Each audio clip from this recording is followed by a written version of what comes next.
ಮದುವೆ ಮಂಟಪದಲ್ಲಿ ಅಣ್ಣನಂತೆ ನಿಂತ ವ್ಯಕ್ತಿ ಕನ್ಯಾದಾನ ಮಾಡಿ ತಂಗಿಯನ್ನು ವರ್ಣ ಕೈಗೆ ಕೊಟ್ಟವನು.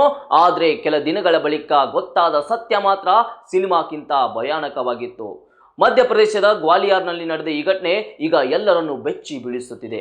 ರತನ್ ಅನ್ನೋ ಯುವಕನಿಗೆ ಮದುವೆ ಸಂಬಂಧ ಹುಡುಕ್ತಾ ಇದ್ರು.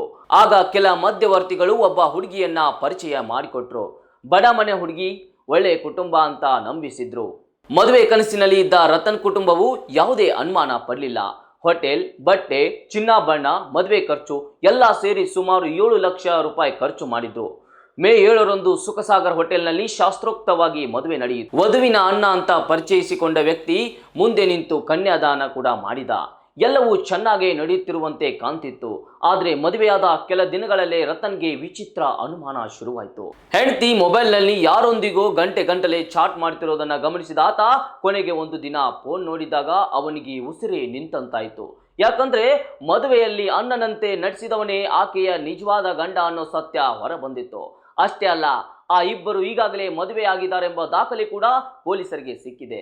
ಇನ್ನು ಶಾಕ್ ಏನಂದ್ರೆ, ಮದುವೆಗೆ ಬಂದಿದ್ದ ಹಲವಾರು ನಕಲಿ ಸಂಬಂಧಿಕರಂತೆ ನಟಿಸಿದರೆಂಬ ಅನುಮಾನ ಕೂಡ ಇದೆ. ಪೊಲೀಸರ ಪ್ರಕಾರ ಇದು ಸಾಮಾನ್ಯ ಮೋಸ ಅಲ್ಲ, ಮದುವೆ ಹೆಸರಲ್ಲಿ ಹಣ ದೋಚುತ್ತಿರುವ ದೊಡ್ಡ ಗ್ಯಾಂಗ್ನ ಕೆಲಸ ಇರಬಹುದು. ಮದುವೆಯಾದ ಬಳಿಕ ಹಣ, ಚಿನ್ನ ತೆಗೆದುಕೊಂಡು ಪರಾರಿಯಾಗೋ ಪ್ಲಾನ್ ಇತ್ತಂತೆ ಇವ್ರದ್ದು. ಆದ್ರೆ ಒಂದು ಮೊಬೈಲ್ ಚಾಟ್ ಇಡೀ ನಾಟಕದ ಮುಖವಾಡ ಕಳಚಿಬಿಟ್ಟಿತ್ತು. ನಂಬಿಕೆ ಇಟ್ಟು ಮದುವೆಯಾದ ಯುವಕನಿಗೆ ಇದೀಗ ಉಳಿದಿದ್ದು ಶಾಕ್, ನೋವು ಮತ್ತು ಮೋಸದ ಕಹಿ ನೆನಪು ಮಾತ್ರ.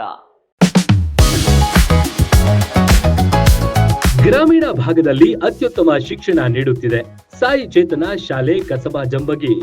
ನರ್ಸರಿಯಿಂದ 5ನೇ ತರಗತಿ ತನಕ ಇರುವ ನಮ್ಮ ಶಾಲೆಯಲ್ಲಿ ನುರಿತ ಬೋಧಕರು, ಸ್ಮಾರ್ಟ್ ಕ್ಲಾಸ್, ವಿಶಾಲವಾದ ಆಟದ ಮೈದಾನ, ಪೂರ್ವ ಪ್ರಾಥಮಿಕ ಮತ್ತು ಪ್ರಾಥಮಿಕ ತರಗತಿ ಮಕ್ಕಳಿಗೆ ಪ್ರತ್ಯೇಕ ಕೊಠಡಿ, ಶಾಲಾ ವಾಹನ, ಮಕ್ಕಳ ಸುರಕ್ಷತೆಗೆ ಹೆಚ್ಚಿನ ಒತ್ತು ಕೊಡ್ತೇವೆ. ವಸತಿ ಶಾಲೆಗಳು ನಡೆಸುವ ಸ್ಪರ್ಧಾತ್ಮಕ ಪರೀಕ್ಷೆಗೆ ಉಚಿತ ಕೋಚಿಂಗ್, ಪಠ್ಯೇತರ ಚಟುವಟಿಕೆಗಳಿಗೂ ಒತ್ತು ನೀಡುತ್ತೇವೆ. ವಾರದಲ್ಲಿ 3 ದಿನ ಆಸಕ್ತ ಮಕ್ಕಳಿಗೆ ಡ್ಯಾನ್ಸ್ ಕ್ಲಾಸ್ ನಡೆಸಲಾಗುತ್ತೆ. ಕೈಗೆಟುಕುವ ದರದಲ್ಲಿ ಗುಣಮಟ್ಟದ ಶಿಕ್ಷಣಕ್ಕಾಗಿ ನಿಮ್ಮ ಆಯ್ಕೆ ಆಗಿರಲಿ ಸಾಯಿ ಚೇತನ ಶಾಲೆ. ಈಗಾಗಲೇ ದಾಖಲಾತಿಗಳು ಆರಂಭವಾಗಿವೆ, ಶೀಘ್ರವೇ ಭೇಟಿ ನೀಡಿ. ರನ್ ಟಿವಿ ನ್ಯೂಸ್ ವಿಡಿಯೋಸ್ ನೋಡಲು ಸಬ್ಸ್ಕ್ರೈಬ್ ಮಾಡಿ, ಬೆಲ್ ಐಕಾನ್ ಪ್ರೆಸ್ ಮಾಡಿ.